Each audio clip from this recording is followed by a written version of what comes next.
नमस्कार दोस्तों। आइए आज पढ़ेंगे नया टॉपिक, है ना। अध्याय 3 का प्रश्नावली 4 जो पिछले वीडियो में हम लोग देख ही चुके हैं। आज देखने वाले हैं नया टॉपिक के साथ प्रश्नावली 5। कौन सा प्रश्नावली? प्रश्नावली 5, जिसमें हम नया कुछ सीखने को, नया पढ़ने को, नया टॉपिक सीखने को मिलेगा। तो आइए देखते हैं प्रश्नावली 5। पहला प्रश्न है, वर्ग समीकरण बनाइए जिनके मूलों के योगफल व गुणनफल निम्नलिखित हो। ऐसा दिया है। आप लोग भी प्रश्न क्रमांक 1 देखना बुक में, है ना। प्रश्न क्रमांक 1 दिया है, प्रश्नावली 5 का प्रश्न क्रमांक 1 में दिया है, वर्ग समीकरण बनाइए जिनके मूलों का योगफल दिया है और गुणनफल दिया है। तो आइए देखते हैं कैसे बनाते हैं वर्ग समीकरण।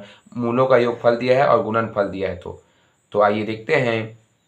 दिया है, ठीक है, जो दिया है ना उसको लिखिए। तो दिया क्या है? मूलों का योगफल क्या हो जाएगा? ऋण 4। उसके बाद दूसरा दिया है मूलों का गुणनफल, क्या दिया है? ऋण 12।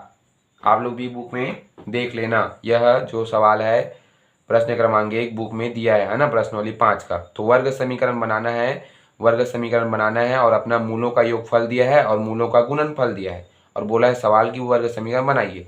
तो चूंकि वर्ग समीकरण, हाँ, अब वर्ग समीकरण क्या? तो वर्ग समीकरण का एक सूत्र होता है जो बहुत ही महत्वपूर्ण सूत्र है वर्ग समीकरण बनाने के लिए। तो वर्ग समीकरण बनाने के लिए सूत्र होता है, आप लोग हमने सीखा में भी देख लेना, है ना। अध्याय 3 का हमने सीखा में एक्स स्क्वायर कोष्टक में मूलों का योगफल, है ना, एक्स धन मूलों का गुणनफल, ऐसा सूत्र होता है।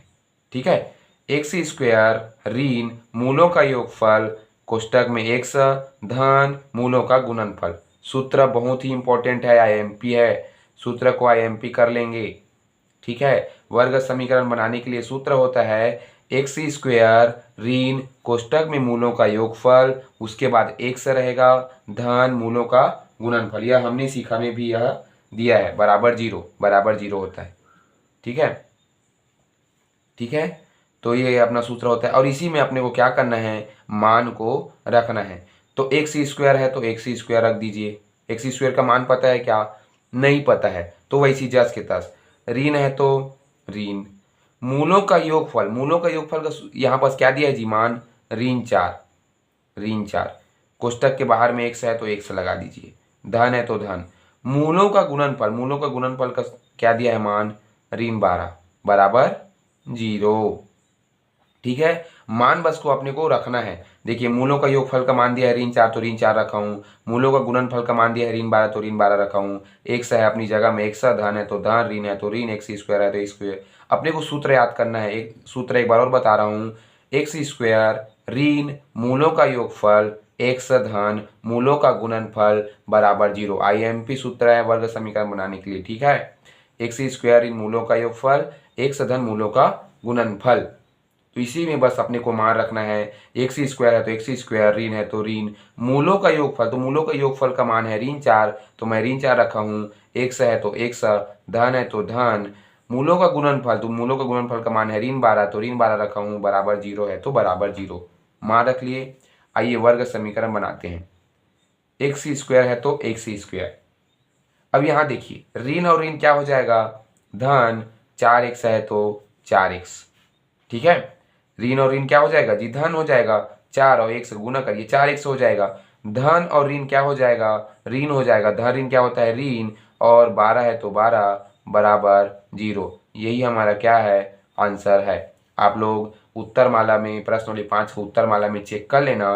पहला का आंसर आया होगा वर्ग समीकरण बनाने का, एक्स स्क्वायर धन 4x ऋण 12 बराबर 0। यह हमारा वर्ग समीकरण क्या हो गया? बन गया। वर्ग समीकरण हमारा एक्स स्क्वायर धन 4x ऋण 12 बराबर 0। यहाँ पर क्या हुआ है, ऋण ऋण धन हुआ है, और यहाँ धन और ऋण क्या हुआ है, ऋण। 12 है तो 12, 4 और 1 से गुना करेंगे तो 4x, बाकी सेम टू सेम। ठीक है, इस प्रकार हमारा जो प्रश्न क्रमांक पहला का पहला सवाल था वह कंप्लीट होता हुआ दूसरा सवाल। ठीक है, वर्ग समीकरण बनाइए जिनके मूलों का योगफल एवं मूलों का गुणनफल दिया है। ठीक है, मूलों का योगफल और मूलों का गुणनफल दिया है, अपने को उस जो दिया है उसका ना वर्ग समीकरण बनाना है। तो आइए वर्ग समीकरण बनाते हैं। तो दिया है लिखेंगे, दिया है मूलों का योगफल बराबर 6, मूलों का गुणनफल बराबर ऋण 9 दिया है ना। मूलों का योगफल बराबर 6, मूलों का गुणनफल बराबर ऋण 9। बुक में भी देखना आप लोग प्रश्न में। ठीक है, बुक में भी ध्यान रखना है, तो बुक में देखना दूसरा सवाल, मूलों का योगफल बराबर 6, मूलों का गुणनफल बराबर ऋण 9। चूंकि वर्ग समीकरण का सूत्र लिखिए, है ना। वर्ग समीकरण का सूत्र होता है एक्स स्क्वायर ऋण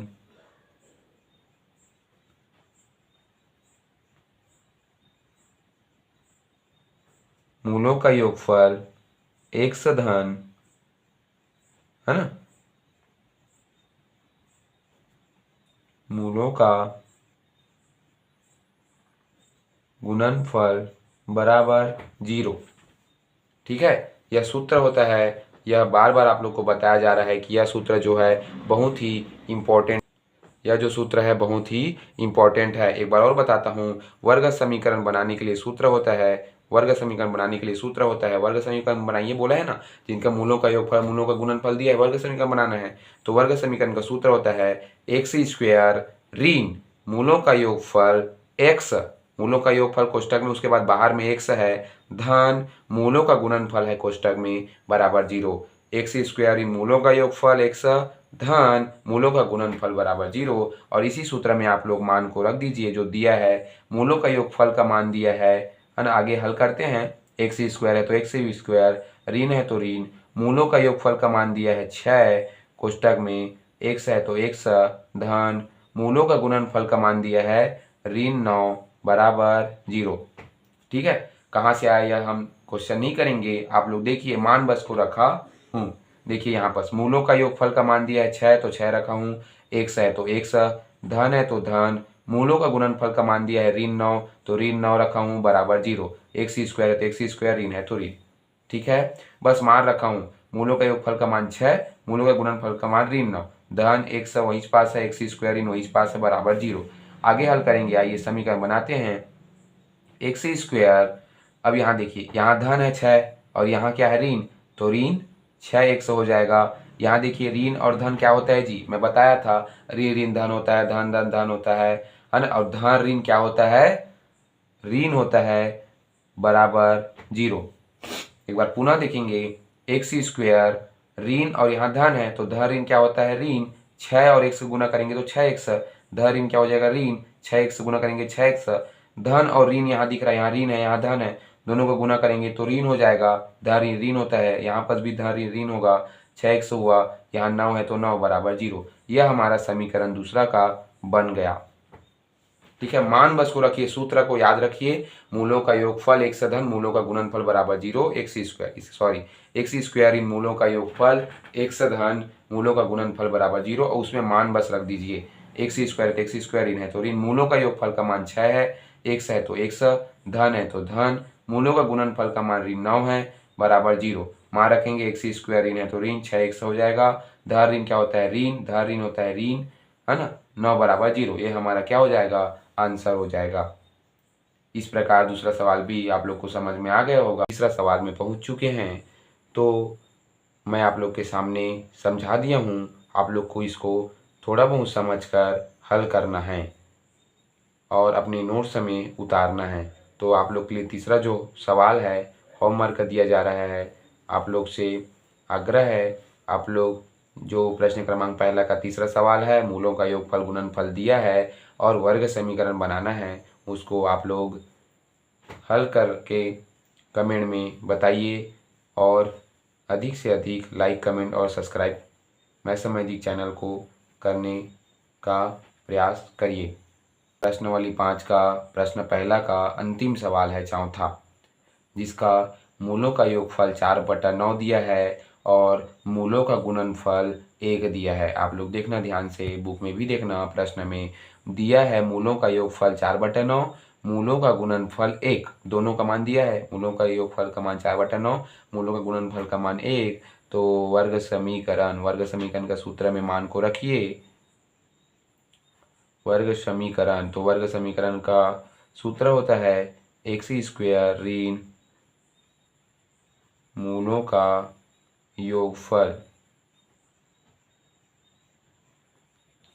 कोष्टक के बाहर में x धन मूलों का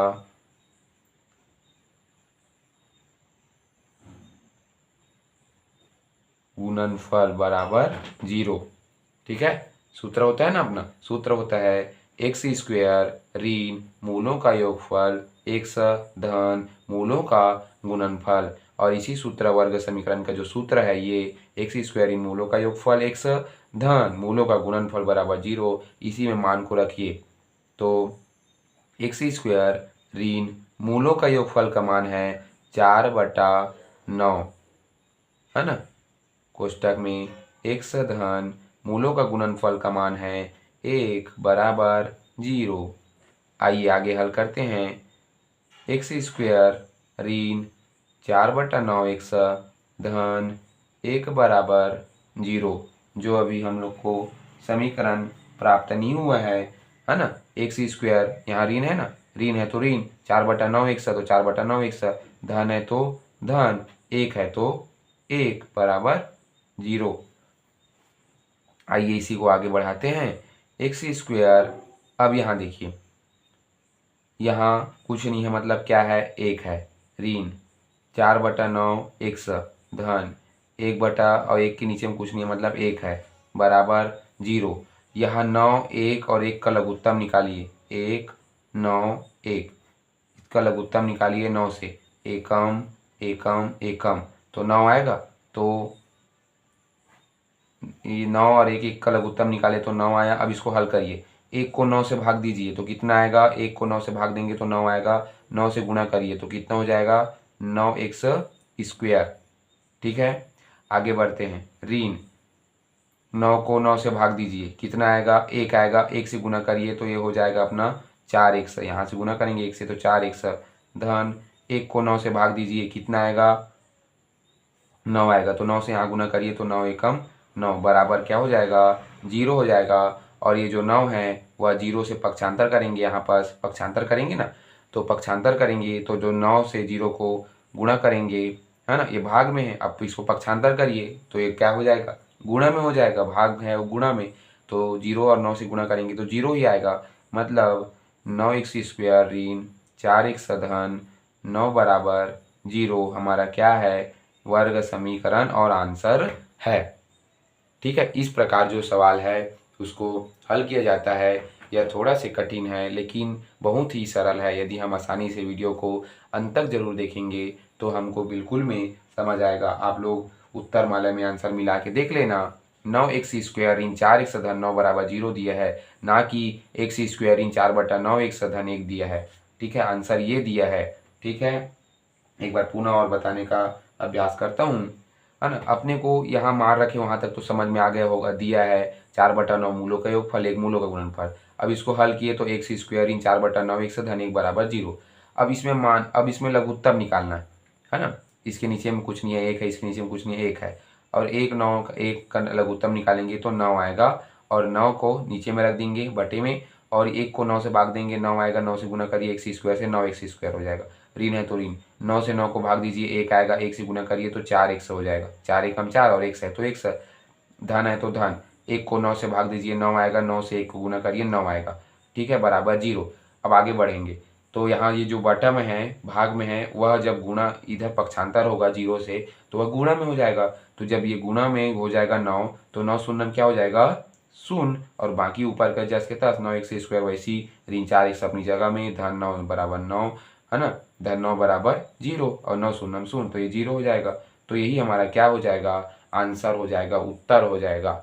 इस प्रकार जो प्रश्न वाली जो 5 था, प्रश्न क्रमांक पहला वर्ग समीकरण बनाइए, वह अंतिम सवाल यहाँ पर कंप्लीट होता हुआ आप लोग वीडियो को अंत तक देखें, तभी आप लोग को समझ में आएगा। और वर्ग समीकरण जो है बनाइए का सूत्र याद रखिए, आप लोग से कोई भी बड़ा से बड़ा सवाल बनाया जा सकता है। इस प्रकार वर्ग समीकरण बनाइए, यहीं पर समाप्त करते हैं। प्रश्नावली 5 है ना, अध्याय 3 का प्रश्नावली 5, जिसमें प्रश्न क्रमांक 2 देखेंगे। पिछले वीडियो में 1 में देखे हैं वर्ग समीकरण बनाइए, उसी प्रकार यह भी प्रश्न क्रमांक 2 है, वह भी है वर्ग समीकरण बनाइए जिनके मूल निम्नलिखित है।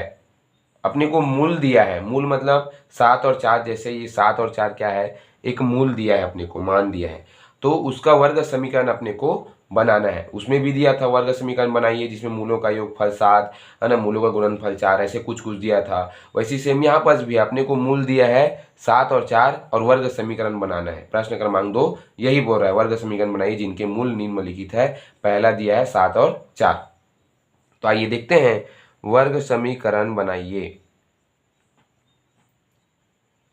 वर्ग समीकरण बनाइए। तो वर्ग समीकरण बनाइए का वर्ग समीकरण बनाने का सूत्र क्या होता है जी, एक्स स्क्वायर ऋण है ना, एक्स स्क्वायर ऋण मूलों का योगफल एक्स, कोष्टक के बाहर में एक्स धन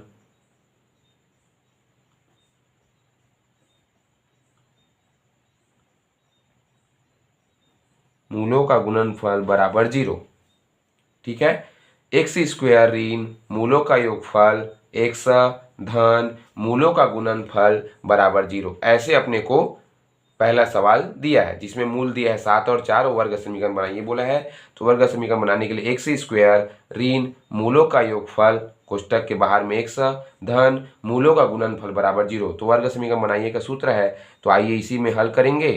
एक्स स्क्वायर है तो एक्स स्क्वायर, ऋण है तो ऋण, एक्स स्क्वायर का मान एक्स स्क्वायर है तो वैसी ऋण दिया है सूत्र में तो ऋण रखो। मूलों का योगफल, अब यहाँ पर क्या होता है मूलों का योगफल में, जो अपना मूल दिया है उसका जोड़ दीजिए। मूलों का योगफल का अर्थ आंसर है जोड़ना, मतलब तो योगफल यानी जोड़ना। तो जो मूल दिया है 7 और 4 उसको जोड़ दीजिए, बाहर में एक दिया है तो 1 धन मूलों का गुणनफल, तो गुणनफल मतलब गुणा, तो 7 और 4 का क्या कर दीजिए, गुणा कर दीजिए बराबर 0।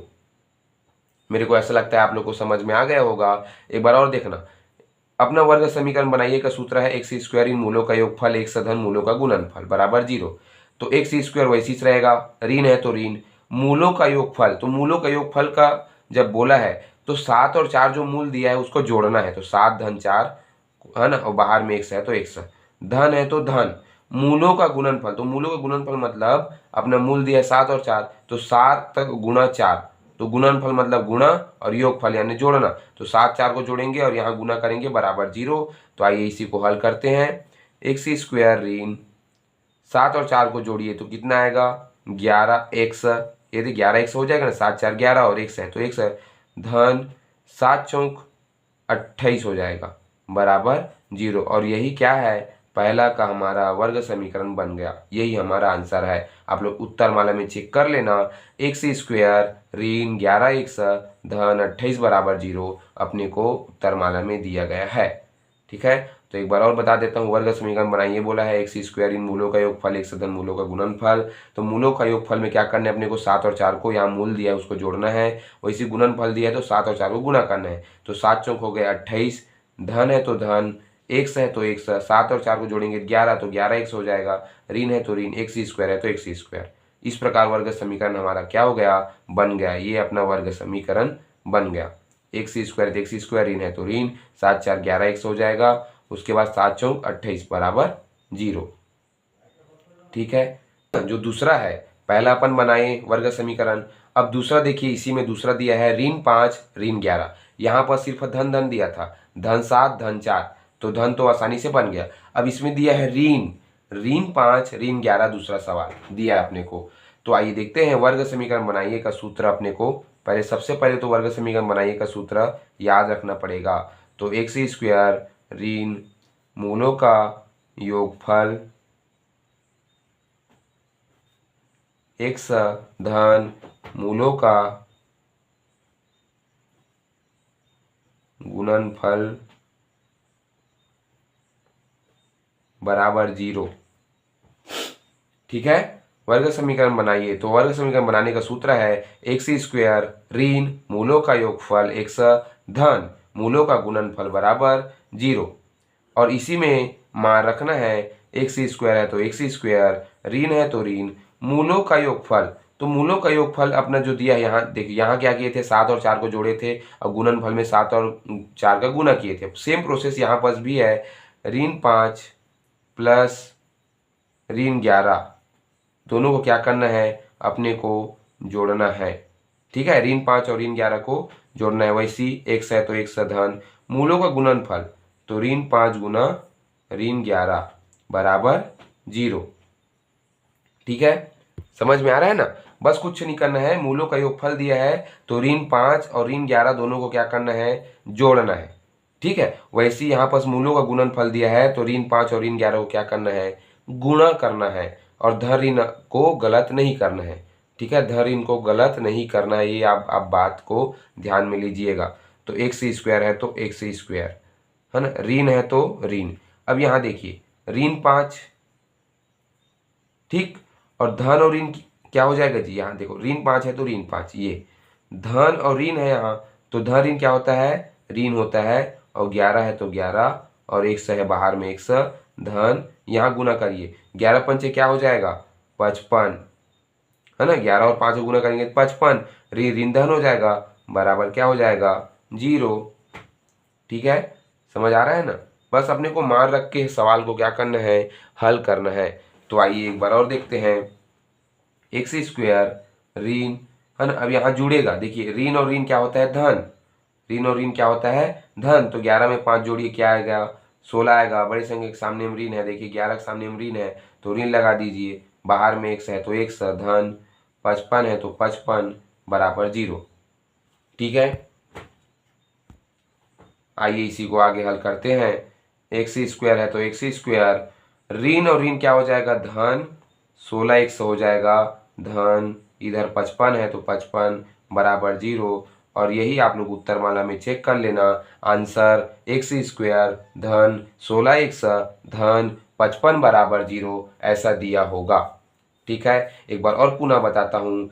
ऋण 5 और ऋण 11 अपने को वर्गमूल, है ना, वर्ग समीकरण बनाइए जिनका मूल दिया है ऋण 5 और ऋण 11। तो वर्ग समीकरण बनाने का सूत्र होता है, आप लोग लिख दीजिए एक्स स्क्वायर इन मूलों का योगफल एक्स धन मूलों का गुणनफल बराबर 0। और इसी से आप लोग देखिए एक्स स्क्वायर है तो एक्स स्क्वायर, ऋण है तो ऋण, धन ऋण में गलती कभी नहीं करेंगे, धन ऋण में गलती करेंगे तो वह हमारे लिए ही घाटा है। इस प्रकार आप लोग धन ऋण में कदापि गलती नहीं करेंगे। तो एक्स स्क्वायर है तो एक्स स्क्वायर, ऋण है तो ऋण, मूलों का योगफल, तो मूलों का योगफल ये अपना दो मूल दिया है जी, ऋण 5 ऋण 11, तो दोनों को जोड़ दीजिए। तो ऋण 5 प्लस ऋण 11 कोष्टक बंद, ये बड़ा कोष्टक है।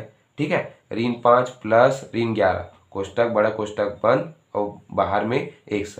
ठीक है, मूलों का योगफल मतलब दोनों को जोड़ना, दोनों मूल को। उसी यहाँ वैसी यहाँ पास भी है मूलों का गुणनफल, तो ऋण 5 और ऋण 11 को क्या करेंगे, गुणा करेंगे, बराबर क्या हो जाएगा 0। आइए और आगे बढ़ते हैं। एक्स स्क्वायर है तो एक्स स्क्वायर, ऋण है तो ऋण, ठीक है, ऋण है तो ऋण, एक्स स्क्वायर तो एक्स स्क्वायर, ऋण है तो ऋण, ऋण 5 ऋण 11, ठीक है, तो ऋण 5 अपनी जगह में है। धन और ऋण क्या होगा, ऋण होगा, 11 है तो 11। ठीक है, देखिए ध्यान से, ऋण 5 तो ऋण 5, धन और ऋण क्या हो जाएगा जी, ऋण होगा, 11 है तो 11, धन ऋण का गुना क्या होता है ऋण, 11 है तो 11, 1 है तो 1 धन, यहाँ गुना कर दीजिए तो 11 और 5 को गुना करेंगे तो 55, ऋण ऋण क्या हो जाएगा, धन हो जाएगा बराबर 0। आइए इसी को सवाल को आगे हल करते हैं। एक्स स्क्वायर है तो एक्स स्क्वायर, ऋण है तो ऋण, ऋण 5 और ऋण 11 को जोड़ दीजिए तो 11 5 कितना होता है 16, बड़े संख्या के सामने में ऋण है तो ऋण लगा दीजिए, 1 है तो 1, धन है तो धन, 55 है तो 55 बराबर 0। यहाँ पर 11 5 55 हुआ, ऋण धन हो गया, है ना, बराबर 0। समझ में आ गया, है ना। ऋण 5 और ऋण 11 को जोड़ो क्या होगा 16 होगा, बड़े संख्या के सामने ऋण है तो ऋण लगा दीजिए, है ना, 55 होगा बराबर 0। एक्स स्क्वायर है तो एक्स स्क्वायर, ऋण और ऋण क्या हो जाएगा धन, 16 1 से गुना करेंगे 16 1 हो जाएगा धन, 55 है तो 55 बराबर 0। ठीक है, इस प्रकार देखिए एक्स स्क्वायर तो एक्स स्क्वायर, ऋण है तो ऋण, ऋण ऋण ये क्या हुआ, धन हुआ, तो 11 5 जोड़े 16, बड़े से सामने में ऋण है तो ऋण 1 से धन 55 है तो 55 बराबर 0।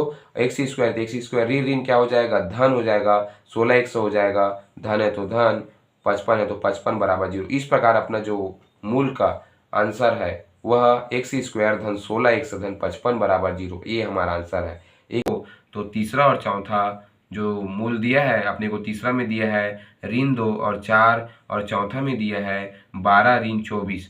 तो इस प्रकार यह जो सवाल है आप लोग के लिए होमवर्क है, आप लोग इसको सवाल को बनाकर कमेंट में बताइए, और यदि नहीं बनता है तब भी कमेंट में बताइए, हम उसको बनाने का है ना और सरल विधि से समझाने का प्रयास करेंगे। इस प्रकार जो है वर्ग समीकरण बनाइए जिनके मूल निम्नलिखित हो। इसका तीसरा चौथा जो सवाल है वो आप लोग के लिए होमवर्क है, आप लोग इसको बनाइए और कमेंट में बताइए।